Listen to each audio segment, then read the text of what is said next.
नरसिंह साधना के बारे में अनुभव मैं अपना बता रहा हूँ।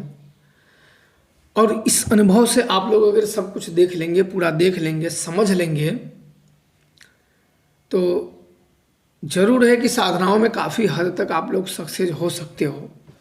पर गुरु की कृपा के अलावा अन्य कारणों से आप लोग सक्सेस नहीं हो सकते हो, क्योंकि गुरु कृपा सर्वोपरि है। गुरु कृपा सर्वोपरि है और गुरु का आशीर्वाद होना परम आवश्यक है। जहाँ गुरु का आशीर्वाद ना हो वहाँ शक्तियाँ और सिद्धियाँ नहीं निवास करती हैं। इसलिए निगुरु लोग पागलों की भांति भटकते रहते हैं, भटकते रहते हैं और भटकते रहते हैं।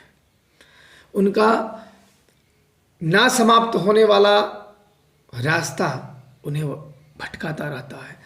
और जब गुरु धारण हो जाते हैं ना, तो अपना भटकाव समाप्त हो जाते हैं और हम कोई ना कोई उद्देश्य की पूर्ति के लिए हम संलग्न हो जाते हैं और अपने मार्ग पे हम निकल चलते हैं। तो इसके बाद मैंने नरसिंह मंत्रों का जब मैंने जाप शुरू किया, तो शुरू में मुझे कुछ भी नहीं हुआ। देखो, शुरू में क्या होता है कि जब जाप मैं करने लगा तो मुझे तो मंत्र को ही राग में बिठाने में थोड़ा सा समय लग गया। अब मुझे पूरी रात जपना था, पूरी रात मुझे जपना था उस समय। तो जपने आधा घंटा तो मुझे कुछ भी, मतलब मैं अपने जाप में ही लगा रहा उनके ध्यान में, क्योंकि ध्यान तो भाई आदमी तो थोड़ा बहुत इधर उधर आदमी का भटकेगा, थोड़ा सा इधर कभी कभी इधर उधर हो जाता था, क्योंकि नए में मैं भी था तो इधर उधर हो जाता था। फिर उसको पकड़ के ला जाता था, फिर नरसिंह को ही देखता रहता था, फिर सोचते सोचते फिर कुछ और सोचने लगता था। फिर मैं वहीं है, जब मुझे मेरा दिमाग जब एक सिग्नल देता था कि नहीं मैं तो कुछ और सोच रहा हूँ, तब मैं तुरंत फिर वहाँ पे लाता था, फिर वहीं सोचते सोचते फिर कुछ और सोचने लगता था, फिर वापस दिमाग को वहीं जगह पे मैं लाता था। यही चल रहा था, दिमाग भागता लाता, दिमाग ऐसे ऐसे कर रहा था। तब तक ना जैसे कि कोई नदी में, अब वो ना तो क्लियर पानी की आवाज़ थी और ना तो मिट्टी की आवाज़ थी, जैसे कोई ऐसी चीज़ पे एक थुलथुली दलदली मिट्टी पे कोई गोजी मारा हो, ऐसी आवाज़ आई। और मैं अपने मन में ये मन भटक रहा था, उसे ला रहा था, भटक रहा था, मन को ला रहा था, इसी में मैं लगा था। तब तक वो आवाज़ आई तो मुझे मतलब एक शॉट जैसा लगा, करी ये क्या है, मुझे ऐसा लगा। अचानक में वो आवाज़ आई, ये क्या है। तब मैं थोड़ा सा उस आवाज़ पे चला गया, ये क्या था, किधर से आया था, क्योंकि मैं अपने ध्यान को ही रोकने में लगा था। तो मुझे उस चीज़ पे सही समझ में नहीं आ गया किधर से आई आवाज़। अब दूसरी बार में मैं चौकन्ना हो गया। मैं उस पे जब ध्यान लगाया तो 20 मिनट तक निकल गए। फिर ध्यान लगाया ये हुआ कि अब नहीं होगा क्या, क्योंकि कुछ समय जब बीत जाता है ना, तो ये होता है कि अरे कुछ होगा ही या कुछ गिर गया होगा। जब उस पे से ध्यान हटाए उसी समय फिर आवाज़ आई, लेकिन उससे कहीं वो तेज थी, और वो आवाज़ आई मेरे पीछे से, पीछे वाली दूर से, लगभग 10-20 कदम दूर से आई थी। तो मैंने बोला अरे पीछे कौन आ गया। तो फिर मैंने सोचा, क्योंकि मैं नए नए में ही था भाई, डर भी लगता था। तो मैंने सोचा अरे पीछे देख लेता हूँ, पता नहीं कोई आ तो नहीं गया, कोई जानवर तो नहीं खड़ा है। मैं मुड़ के, ऐसा नहीं कि मैं जो बात सही है वो सही है, मैं शुरू में साधक था, ज़्यादा मैंने साधना नहीं की थी तब। तो मैंने सब उलट के देखो कहीं कोई जानवर वानवर तो नहीं खड़ा है। अब मैं उलट के जब ऐसे देखा, मंत्र में जब ही रहा था, जब पीछे मैंने देखा तो अंधेरे की वजह से मुझे कुछ नहीं दिख रहा था, पर अंधेरे की वजह से कोई जानवर जैसा मुझे दिख रहा था, पर क्लियर नहीं दिख रहा था। मैं ये भी नहीं आप लोगों को बता सकता हूँ वो क्लियर जानवर ही था या मेरा वहम भी था, ये दोनों हो सकते हैं। पर मुझे जो पीछे मैंने देखा, या तो मेरा मतलब पीछे मैंने घूमा तो थोड़ा सा गर्दन भी ज़्यादा घूमने की वजह से, या तो कुछ अंधेरे भी अपना मन भी क्रिएट करने लगता है कि वो वही तो नहीं है, या अपना डर भी वो चीज़ छवि को बना देता है। तो इसमें से आप कुछ भी मान सकते हो, मेरा वहम भी मान सकते हो, डर भी मान सकते हो, या सत्य भी मान सकते हो, जैसी इच्छा। क्योंकि मैंने भी उस समय पे ज़्यादा कुछ नहीं माना, तो मैं आप लोगों को क्या बोलूँ। तो उस समय पे मैंने सोचा अरे ये कौन खड़ा है। फिर मेरे मन में आया कि कहीं ये शेर तो नहीं है, क्योंकि भगवान नरसिंह शेर का रूप धारण करते, कहीं शेर तो नहीं है। पर मुझे अंधेरे में क्लियर दिख भी नहीं रहा था, पर मुझे एक आकृति जैसी समझ में आ रही थी जो कि अंधेरे की बनी हो। वो दिखती थी और मिट जाती थी, दिखती थी और मिट जाती थी।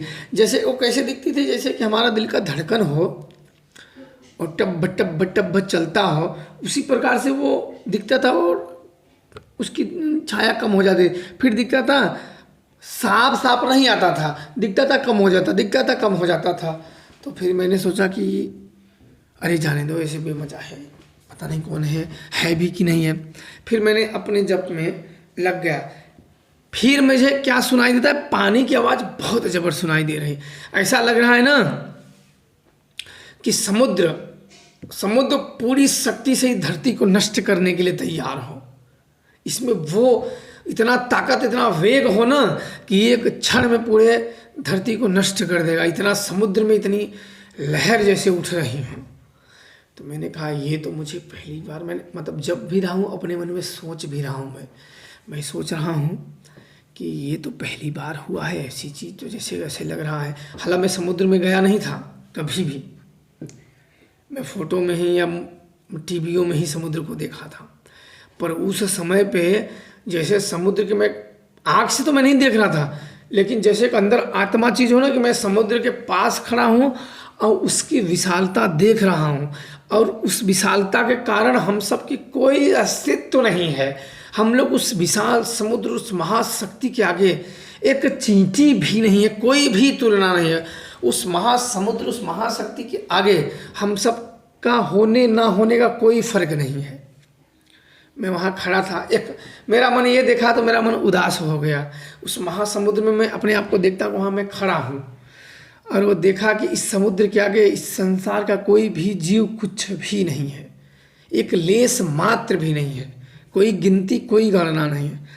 तब मैंने सोचा ये हम सब इंसान देखो पूरे जीवन माया मोह में, पाने में या खोने चीज़ को पाने में लगा देते हैं। लेकिन ये देख के तो ऐसा लग रहा है कि हम सब कुछ भी नहीं है। इन सब के आगे हम सब की कोई वजूद नहीं है। हम सब आज भी मानव जाति खत्म हो जाती, इस सब के आगे कोई फर्क नहीं पड़ने वाला है। वहाँ खड़ा ही था और भय का इतना मंजर था ना कि मैं आप लोगों को क्या बोलूँ। और इसके बाद मुझे दूर से जैसे कि मुझे ऐसा या तो साधना की वजह से लग रहा था, या कुछ समुद्र में से दौड़े चले आ रहे हैं एक पीला पीला रोशनी के लिए। मुझे क्लियर तो नहीं दिख रहा था, पर मुझे पीला पीला चीज़ बहुत चिंघाड़ते बड़े क्रोध में, जैसे वो मारने के लिए और खाने के लिए, फाड़ने के लिए आ रहे हों। इतना क्रोध, वो जैसे दौड़े दौड़े दौड़े बहुत वेग से आ रहे हैं। और मैं देख रहा हूँ कि अब नज़दीक आए, अब नज़दीक आए, पर नज़दीक वो आ ही नहीं पा रहे हैं। मुझे ऐसा लग रहा है कि आ गए हैं, लेकिन जब मैं देख रहा हूँ तो थोड़ा सा अंतराल में ही हो तब तक ऐसे मैं सोच रहा था अरे क्या है ये तो बड़ा भयानक शक्ति है। मैं इधर से अब क्या करूँ, मैं यहाँ कैसे आ गया। तो जब मैंने ये सोचा कि मैं यहाँ कैसे आ गया, मैं तो जप रहा था तब तक मेरी ध्यान यहाँ टूट गया। मेरा जो ध्यान था यहाँ टूट गया। तो मैं अब मंत्र भी जप रहा हूँ, सोच भी रहा हूँ कि अरे वो क्या था, वो नरसिंह भगवान तो नहीं थे, कहीं मुझे वरदान देने तो नहीं आ रहे थे, मैंने गलती तो नहीं कर दी यहाँ आके। फिर मैंने ऐसा जपते और तब मैं अब क्या देखता हूँ कि बहुत दुष्ट लोग हैं जो कि बाहर आदमियों को काट मार रहे हैं और नरसिंह भगवान वहाँ पर आदमियों को चीर चीर के उनका खून पी रहे हैं। आदमियों का, असुरों का खून पी रहे हैं। सभी को मार मार के उनका कलेजा चीर चीर के उनका खून पी रहे हैं। और उनका क्रोध, उनका रोष इतना भयानक था कि कोई भी प्रार्थना, कोई भी जप, कोई भी समर्पण उनके आगे कुछ भी काम नहीं आ रहा था। कोई भी पूजा, कोई भी पाठ, कोई भी भक्ति उनके आगे कुछ काम ही नहीं आ रहा था। मैंने देखा, मैंने अरे बाप रे, इतनी बड़ी शक्ति इनके सामने तो पूजा पाठ भक्ति शक्ति तो कुछ काम ही नहीं आ रही इन लोगों की।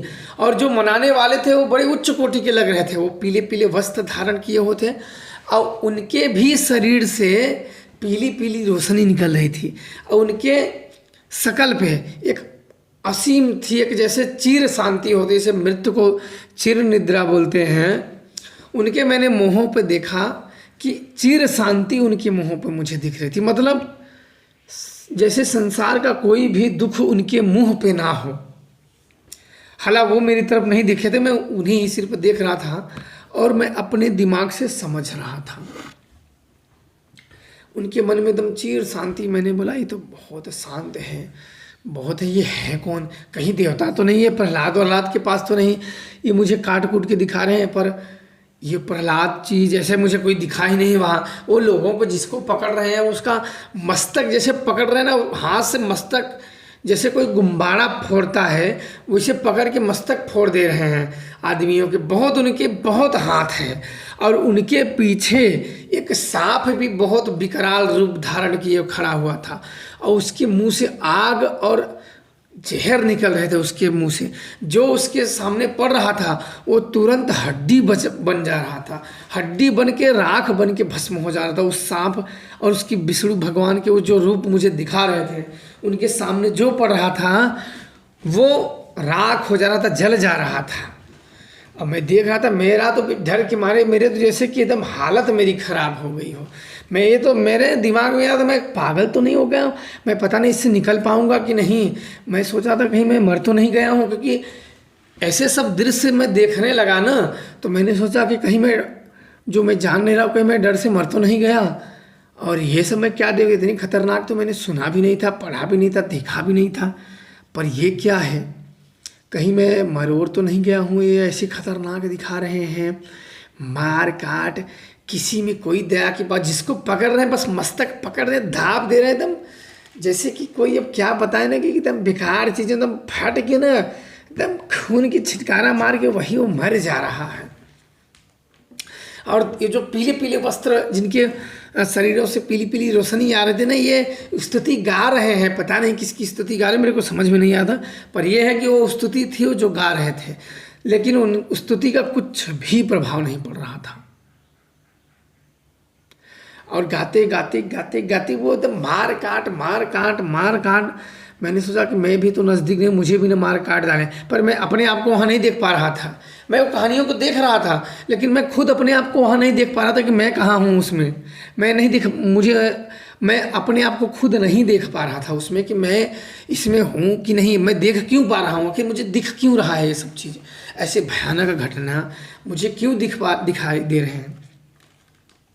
इसके बाद और भी गुप्त घटनाएं घटी, जो कि गुरु के आशीर्वाद से इसमें मैंने सफलता भी पाई और आज भी वो शक्तियाँ काम करती हैं पूरी तरीके से। और इन शक्तियों को मैं अपने स्वार्थ के लिए कभी भी नहीं चलाता हूँ, क्योंकि मैं इसलिए नहीं चलाता हूँ, जैसे कोई भी हो, जानकार हो या कोई भी बाबा हो या तांत्रिक हो, मेरे साइड में लोग बनते हैं ना कि मेरा कुछ भी नहीं कर पाएगा, कर पाते हैं कोई भी ये हो, मैं उनमें ये नहीं चलाता हूँ ना। मैं सब सोचता हूँ कि तू अभी बच्चा है, मेरे अंदर की जो भावना है कि तू अभी जानता नहीं है। जिस दिन तू जान लेगा ना, उस दिन ये चुनौती देना बंद कर देगा कि तेरा कोई कुछ नहीं कर पाएगा, ये देना बंद कर देगा। असुरों ने बड़ी बड़ी तपस्याएं की, बड़ी बड़ी शक्तियाँ अर्जित की, बच पाए, सुरक्षा हुई। जब ये प्राकृतिक शक्तियाँ, जब वो महाशक्तियाँ क्रोध में आती हैं, रोष में आती हैं, तो उसके सामने कोई भी सुरक्षित नहीं है। इतना आप लोग ध्यान दो, ऐसा कोई भी तंत्र मंत्र नहीं है जो आप लोगों की सुरक्षा कर सके। ऐसा कोई भी तंत्र मंत्र नहीं बना है जो आप लोगों के इन महाशक्तियों से सुरक्षा प्रदान कर सके और आप लोगों का जीवन रक्षा कर सके। नरसिंह देव मेरे, तब मैंने सब करने के बाद, उनसे वचन होने के बाद, उनके आराधना, क्योंकि मैं अलग तरीके से उनसे लेता हूँ, आप लोगों के जो लेते हो उससे मैं अलग तरीके से सब कुछ लिया। वो आप लोगों को मैं नहीं बताऊँगा, क्योंकि आप लोगों से प्रेम है, लगाव है, इसलिए मैं कुछ अनुभव आप लोगों को बताता हूँ ताकि आप लोग कुछ सीख सको। अगर करने की इच्छा हो तो कर सको, नहीं करने की इच्छा हो तो आप लोगों को कुछ जानकारी जरूर मिले, ताकि आप लोग भविष्य में कभी भी भक्ति भावना में कुछ समर्पण के साथ कर सको। तो इसलिए अगर महाशक्ति, ऐसा नहीं कि तुम्हारा कोई कुछ नहीं कर पाएगा, लेकिन तुम महाशक्तियों के गुरु के आशीर्वाद से वो शक्तियाँ मिलती हैं। पहले गुरु धारण करो, फिर उन शक्तियों को धारण करो, तब तुम्हारा कोई कुछ नहीं कर पाएगा। जब ऐसा शक्तियाँ नहीं है तो तुम्हारा कोई भी कुछ कर पाएगा, तुम्हें मार भी देगा, तुम्हारा घर भी बर्बाद कर देगा। तब मैं सिद्ध करने के बाद तब अपने गुरु के पास जब गया, मैं दूर ही था, तब बोले आ गया, आशीर्वाद प्राप्त करके आ गया। तो मैंने सोचा अरे इन्हें कैसे मालूम हो गया।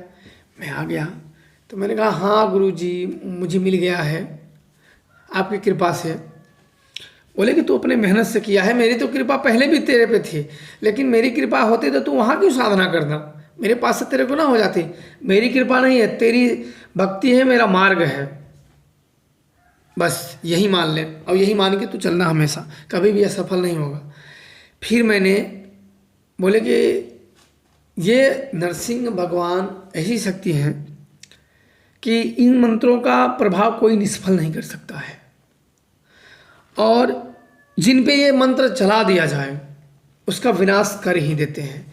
खासकर ये मंत्र, ये शक्ति तांत्रिकों पे चलाए जाते हैं, जो महान तांत्रिक अपने आप को बनते हों, अघोरी हो या बाबा हो या पुजारी हो, जो सही है वो तो महान बनते नहीं, वो तो करते ही हैं अपना काम। पर जो दुष्ट होते हैं, लोगों को दंड देते हैं, लोगों को मारते हैं, लोगों को तकलीफ देते हैं, वैसे लोगों पे प्रयोग किए जाते हैं। मैंने कहा गुरुदेव वो तो प्रयोग को ख़त्म कर देगा। बोला नहीं, ये प्रयोग ऐसे हैं कि जिनके ऊपर चल जाए तो इस प्रयोग को कभी नष्ट नहीं किया जा सकता है, कोई वो इसके सामने कोई बच नहीं सकता है। बोला क्यों? बोले भगवान विष्णु के सामने, इस प्रलयंकारी शक्ति के सामने लक्ष्मी देवी 1 मिनट भी नहीं टिकी थी। उनका इतना स्वरूप इतना विकराल देखी थी कि वो भाग गई बैकुंठ, उनका साथ छोड़ के भाग गई लक्ष्मी बैकुंठ वहाँ, और वहाँ वो कांपते हुए भागी। ऐसा स्वरूप उन्होंने जिंदगी में कभी नहीं देखा था, इतना भयानक कि यम भी भय खा जाए, यमराज के भी प्राण छूटने की नौबत आए, इतने भयानक और इतने क्रोध। कुछ समय यमराज भी सामने खड़ा होने की जरूरत करे ना तो उनकी भी मृत्यु तय है वहाँ। मैंने बोला अरे बाप रे। मैंने कहा गुरुदेव यमराज तो अमर है। बोले अमर बनाने वाला है कौन? मैंने बोला अमर बनाने वाला कौन है? बोले अमर बनाने वाला भगवान विष्णु है। अमर तो किसने, आप सुने हो कि अमर का पान किसने कराया था देवताओं को? मैंने कहा कि मोहिनी रूप ने। बोला मोहिनी रूप किसका था? बोले भगवान विष्णु का। तो ये अमर बना सकते हैं, तो जो अमर जो शक्तियाँ दे सकता है उसकी काट भी वो रखता है। तो मेरे गुरुदेव बोले कि तुम भविष्य में या टीवी में या बड़े बुजुर्गों द्वारा या जानकार द्वारा सुनते हो ना कि असुर को ये सिद्धियाँ प्राप्त थी, अमरता का ये था वो था, पर मारे गए कि नहीं? तो बोले हाँ। मैंने कहा हाँ वो तो मारे गए। बोले यही होता है, वो युक्ति जरूर करते हैं कि हमारा कोई कुछ कर ना सके, लेकिन उनकी युक्तियाँ, उनके कवच, उनके प्रयास सब कुछ धरे के धरे रह जाते हैं और इस दुनिया को छोड़ चलते हैं। तो मैंने कहा हाँ ये तो बात गुरुजी है। कोई भी बोले कि तब, तो मैंने बोला तब गुरुजी बोले इन शक्तियों से कोई भी नहीं बच सकता है, कोई भी किसी का भी पुजारी हो, महादेव का हो, महाकाली का हो या किसी का भी भक्त हो, इन प्रयोगों से नहीं बच सकता। इसलिए इन प्रयोगों को तुम कभी मत करना, जो ज़रूरत पड़ने पे ही करना और एक लेवल में, एक सीमा में करना। ऐसा नहीं कि कोई भड़का दे तो फुल पावर में कर देना, क्योंकि तुम अगर कोई सच्चा तांत्रिक है या घोरी है उन पे चला देते हो, तुम उन्हें कुछ कर देते हो, तो उनका पाप तुम अपने सिर लोगे, अपने सिर लोगे, जिसलिए तुम्हारे लिए उचित नहीं है। इसलिए कभी भी अपने सिर मत लेना। आगे का जानकारी गुरु वार्तालाप में अगली वीडियो में आप लोगों को बताऊंगा। तब तक आप खुश रहो, प्रसन्न रहो, माता रानी की आप लोगों पर कृपा बनी रहे। जय श्री महाकाल।